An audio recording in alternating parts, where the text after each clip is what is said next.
O solstício de dezembro acontece por volta do dia 21 de dezembro e neste dia a Terra está próxima do periélio, que é o ponto da órbita em que a distância até o Sol é menor, e por isso a irradiância solar que chega à atmosfera terrestre será sensivelmente maior. No hemisfério norte, os raios solares que chegam ao Sol atravessam a atmosfera de maneira inclinada em relação à vertical, o que faz com que enfrentem muito mais massa de ar, diminuindo a irradiância até o ponto de captação. No hemisfério sul, os raios solares que chegam ao Sol atravessam a atmosfera quase que perpendicularmente, enfrentando menos massa de ar, por isso são menos atenuados e chegam com mais intensidade irradiante. Quanto mais perto do Trópico de Capricórnio, maior será a irradiância. Se compararmos a quantidade de massa de ar que os raios solares atravessam em latitudes iguais a partir do Equador, mas em hemisférios diferentes, veremos que, devido à inclinação do eixo terrestre, no hemisfério norte a distância percorrida pelos raios solares na atmosfera é bem maior que no hemisfério sul. Isso faz com que a irradiância abaixo da atmosfera seja menor no hemisfério norte do que é no hemisfério sul. No dia do solstício de dezembro, a área iluminada do hemisfério norte é menor do que a área que está na sombra.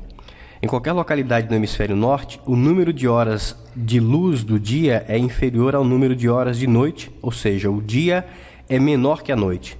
E quanto maior for a latitude da localidade, maior será essa diferença. Além disso, qualquer localidade acima do círculo polar ártico não recebe luz, pois ele está sempre abaixo do horizonte, e terá 24 horas seguidas de noite. Já no hemisfério sul, no dia do solstício de dezembro, a área iluminada é maior do que a área que não recebe luz, por isso, em qualquer localidade do hemisfério sul, o número de horas de dia é superior ao número de horas de noite, ou seja, o dia é maior do que a noite. Quanto maior a latitude do local, maior será a diferença, e nas localidades ao sul do círculo polar antártico, não anoitece, o Sol fica sempre acima do horizonte, portanto haverá 24 horas de noite. No dia do solstício de dezembro, é inverno no hemisfério norte e é verão no hemisfério sul. O equinócio de março acontece por volta do dia 20 de março, e nesse dia os raios solares incidem com a mesma inclinação em locais com a mesma latitude, a partir do Equador, tanto no hemisfério norte quanto no hemisfério sul. A distância relativa que os raios solares percorrem na atmosfera terrestre é a mesma para latitudes iguais em hemisférios diferentes, o que faz com que a distribuição da irradiância solar abaixo da atmosfera seja igual para todas as regiões, também a partir do Equador. No dia do equinócio de março, metade da Terra estará recebendo luz do Sol e a outra metade estará na sombra, com a distribuição das horas de insolação e escuridão iguais entre os dois hemisférios, partindo do Equador, com 12 horas de dia e 12 horas de noite, inclusive nas duas regiões polares. O dia do equinócio de março determina o fim do inverno para o hemisfério norte e inicia-se a primavera. Também é o fim do verão para o hemisfério sul, iniciando-se o outono. O solstício de junho ocorre em torno do dia 21 de junho, quando a Terra está próxima do afélio, que é o ponto da órbita em que a distância até o Sol é maior, portanto a irradiância fora da atmosfera terrestre é sensivelmente menor. Neste dia, os raios solares que chegam até o solo no hemisfério norte atravessam a atmosfera terrestre de forma mais perpendicular, paralelos à vertical, principalmente nas localidades próximas ao Trópico de Câncer, o que faz com que a irradiância solar seja maior. No hemisfério sul, os raios solares atravessam a atmosfera mais inclinados em relação à vertical, o que faz com que a irradiância solar seja mais atenuada. Lembrando que, quanto mais massa de ar os raios solares tiverem que atravessar, mais esses raios serão refletidos, absorvidos e dispersados, fazendo com que a potência da radiação solar, a irradiância, seja menor a chegar até o ponto de captação, até o dispositivo de captação.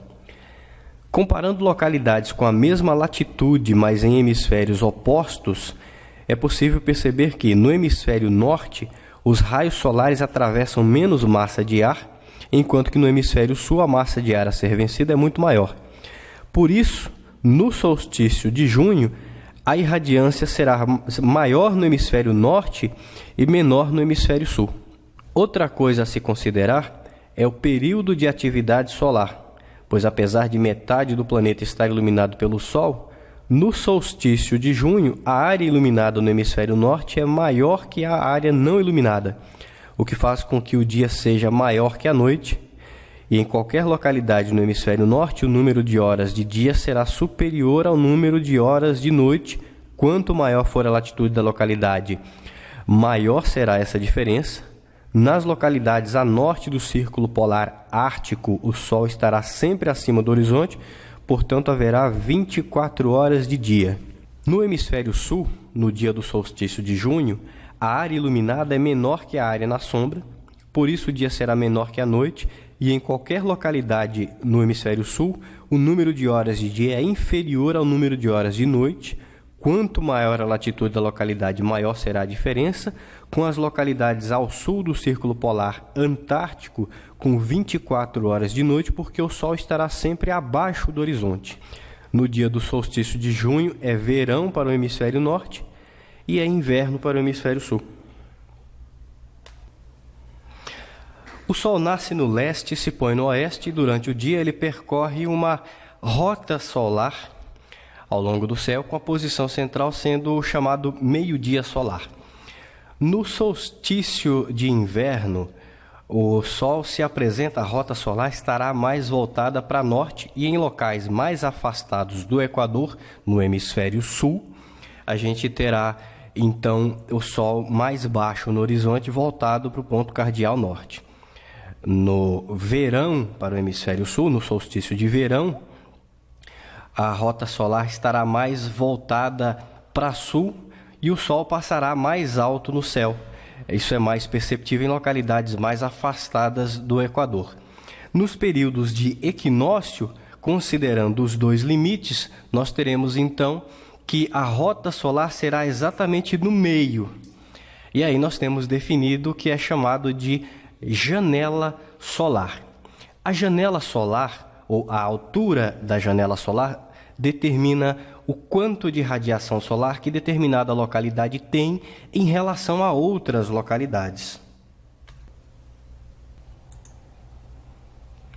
Dizemos que uma localidade tem janela solar alta quando os dois limites do Sol de inverno e de verão, ou seja, o Sol mais alto ou mais baixo, não estão assim tão afastados do centro do céu, da reta perpendicular em relação ao Sol, chamado zênite.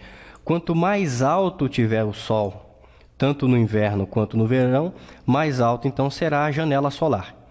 Os países da Europa que mais investem em energia solar, como por exemplo aqui lá na pontinha a Itália, tem janela solar relativamente baixa.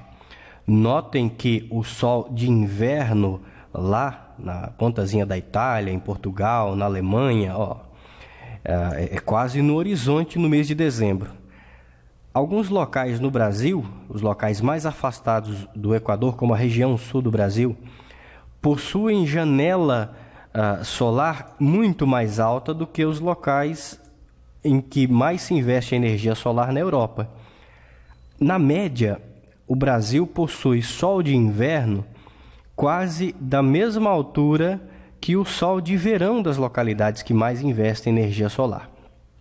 Todos os locais dentro da zona tropical têm muito menos variação de temperatura, níveis de radiância e tudo mais durante as estações do ano, justamente devido à pouca variação da altura solar. Regiões mais próximas do Equador não têm estações do ano, 4 estações do ano definidas. Algumas regiões dentro da zona tropical têm 2 estações do ano definidas. São as regiões chamadas de tropicais, inclusive. Tem um período de seca e tem um período chuvoso.